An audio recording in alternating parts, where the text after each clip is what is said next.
Okay, first item on our agenda tonight is a presentation on the student achievement results from the spring standardized PARCC testing. Mrs. Tibbetts, if you would come up to the podium. Thank you.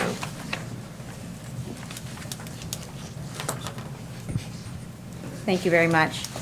Each year, the state requires that school districts report the results of standardized testing from the previous year to the Board of Education. The information I share with you tonight is valuable and definitely helps the district gauge how we are doing in meeting the needs of our students. But know that we're also looking at many other pieces of data and consider the whole child when we plan instruction for our students. All right, let's get into the nitty-gritties. You see here on this first slide the district language arts achievement data by grade level as compared to the state. East Brunswick is in green, the state average is in blue. We do continue to outperform the average district in the state of New Jersey. Of special note, we'll talk about this a little bit later, but in grade 11, we have very few students who are actually taking the PARCC exam, so that data is a bit skewed. Similarly, this is our math achievement.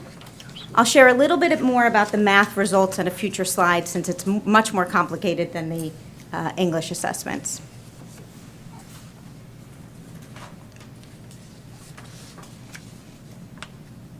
We have been administering PARCC for the past 4 years. It might feel like longer than that, but it's just been 4 years. Some of you can appreciate that, right? This is our Ila Achievement across the 4 years in each of the grade levels. You'll see a big jump in 10th grade language arts, and that's because this is the first year where the 10th graders were required for graduation to take the test. So in the past years before this, we had very few students actually taking it. This school year, we had all of our students, nearly all of our students, take that.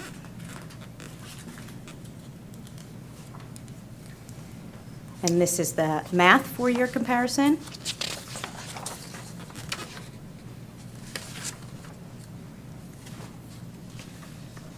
The state also requires that we provide a snapshot of assessment proficiency by school. You'll see on the left-hand side the number of students who took the PARCC assessment at each one of the different schools, and then the achievement per school at the elementary level.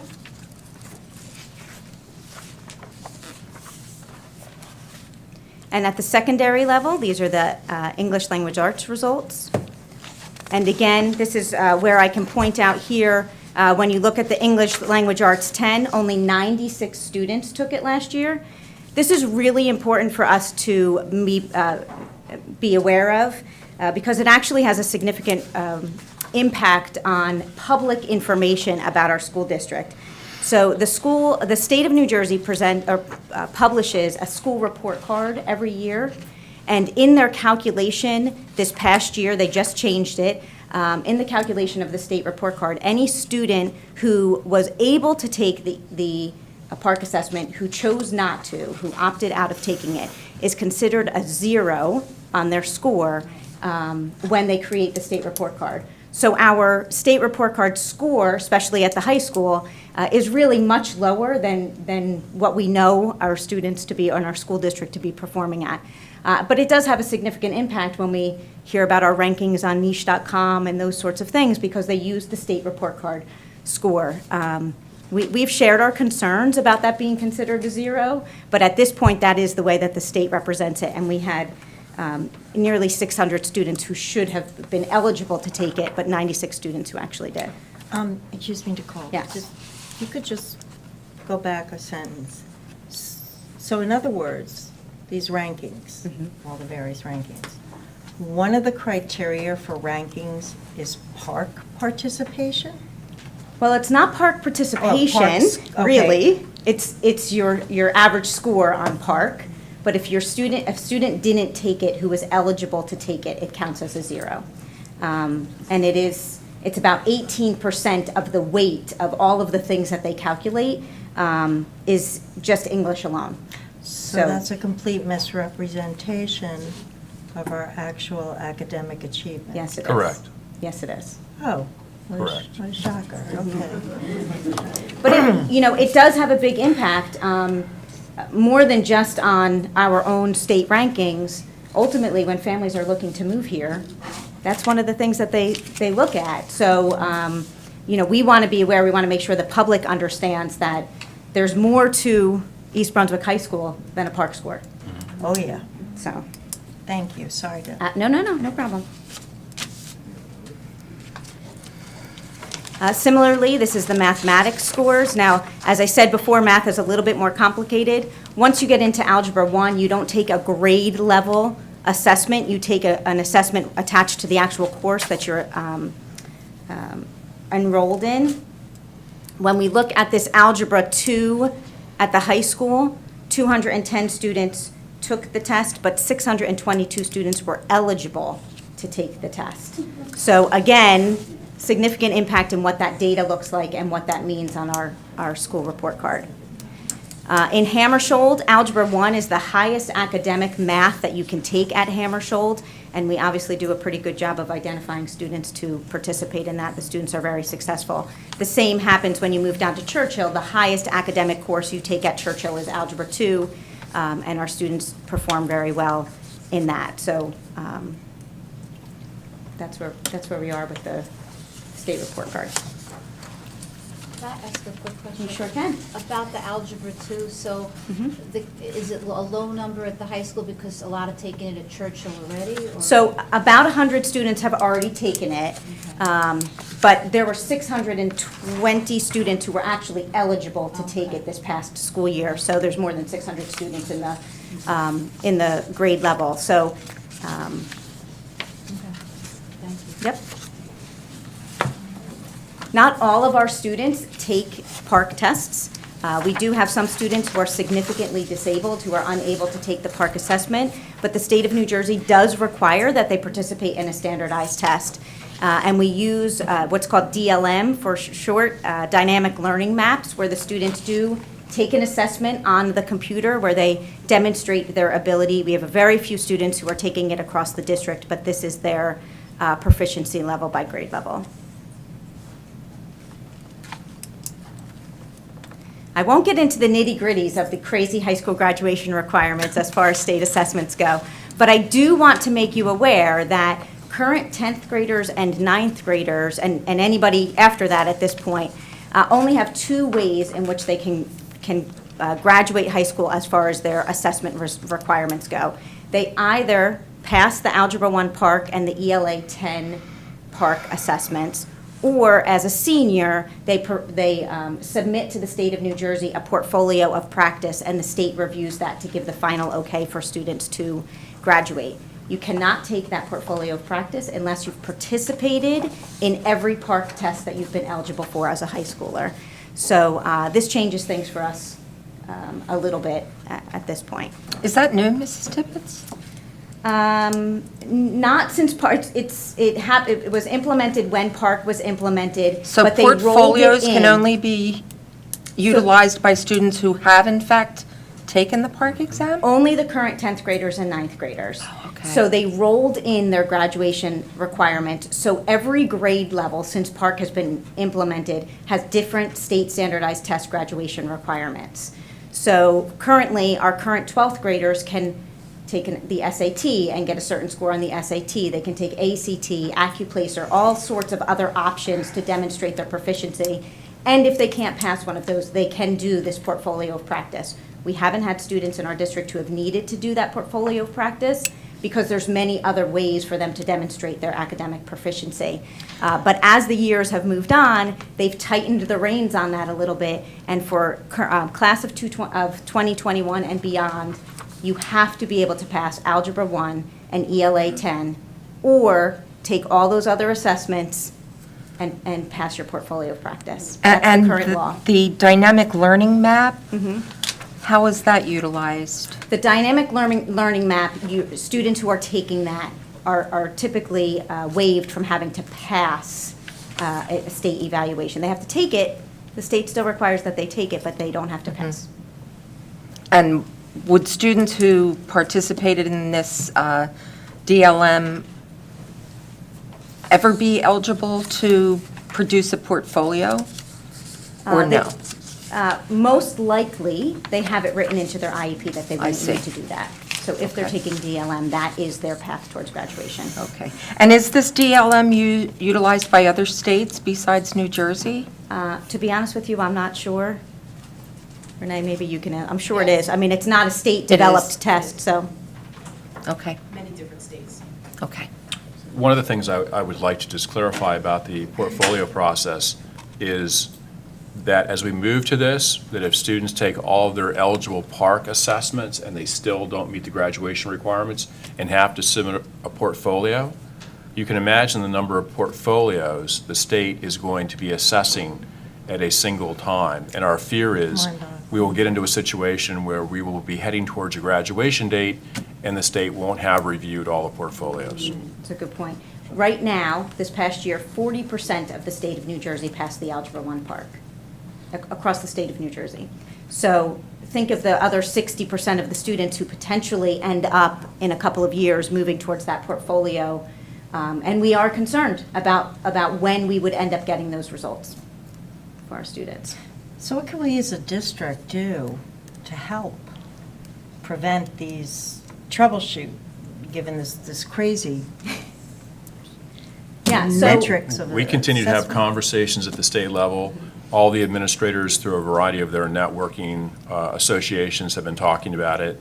The superintendents have been talking about it, but we were very clearly told as a superintendent group from Middlesex County, through a member of the governor's transition team, that PARCC was going to be with us for a while, that it was not going to be what people perceive to be like a day one action by the governor to eliminate PARCC. So a couple of things, if I can add on to that. Many people have heard in the news that the governor has Yeah. made kind of a pretty big stink that, PARCC is going away, but there's also other pieces that they're talking about in terms of changing graduation requirements, changing the length of the test. If in high school you only need to pass Algebra 1 and ELA 10, then get rid of all of those other tests that they are currently required to take. It requires a vote at the New Jersey Department of Ed. It was supposed to be voted on in September. They tabled that vote. I'm already hearing buzz that they're potentially tabling the October vote, and that they're not really in a rush because they feel like they have until the spring, when you actually have to administer the tests, to make a decision on it for this school year, and it's not really impacting students who are going to graduate this year. The part that they're not considering is that we're not waiting until they're seniors to help them meet this graduation requirement. So we have put some things into place already to ensure that we help these students. The state does allow students to retake an assessment. The only way that they can retake an assessment is to participate in some sort of remedial course. So over the summer, the district developed an online course for our students who hadn't passed the Algebra 1 PARCC and invited them to participate in it. It actually turned out to be more of a hybrid course. We had teachers come into the Hammersholt Library twice a week to give some tutorial support to those students who could come, and then they had all of the access to the online course. We had 131 students participate, and of that 131 students who participated, 66% of them passed it. So 87 parents who can kind of take a deep breath. We literally just got those scores into us this week, so we haven't gotten the individual score reports out to parents. Initially, I had been hoping to wait to get them out to parents till we heard about the early October vote, so that we could let them know what the graduation requirements were going to be and not worry them if the graduation requirements were changing. But we are hearing that potentially that vote's not going to happen, so we'll get those scores out to parents as soon as possible. And we are going to offer that online course again in November, so students can take the test again in good. December. Great. And then, we'll continue to do that next summer. We've had decent success with it for a 3-week intensive course. So we will do everything we can to make sure that these students not only just pass PARCC, but are able to do the algebra that we want them to do. I just couldn't bear the thought of even one student not being permitted to graduate because of this after 13 years of what our students and staff go through. Yeah, yeah. One of the things to also add to that is, at the state level, they develop what the passing rate is. what the passing score is. In geometry and algebra 2, the state has set the passing level at 725. Algebra 1's passing is a 750. So, you know, it's not, and it's not an easy test. There's no doubt about it. It's not an easy assessment. So our students do great in school. They're achieving. We have lots of other evidence to show that our students are achieving. This is an area where we're still working with the state, and we've voiced our concerns to the state for sure. Mrs. Becker, can I ask a question? Go for it. We are seeing about 70% of our kids are meeting the requirements of the PARCC exam, which is, I think, a substantial increase over previous years. But it still means that 30% of our kids are not meeting those standards. And so I'm interested in, you know, what can we do to help prepare them better? My understanding is that the PARCC exam, if you actually are really utilizing the data that's available, can really kind of pinpoint some of the areas of instruction that the child really needs.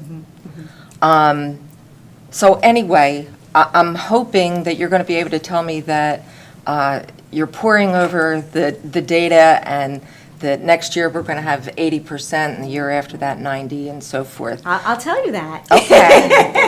It's I'll actually at least true. tell you we're pouring over the data for sure.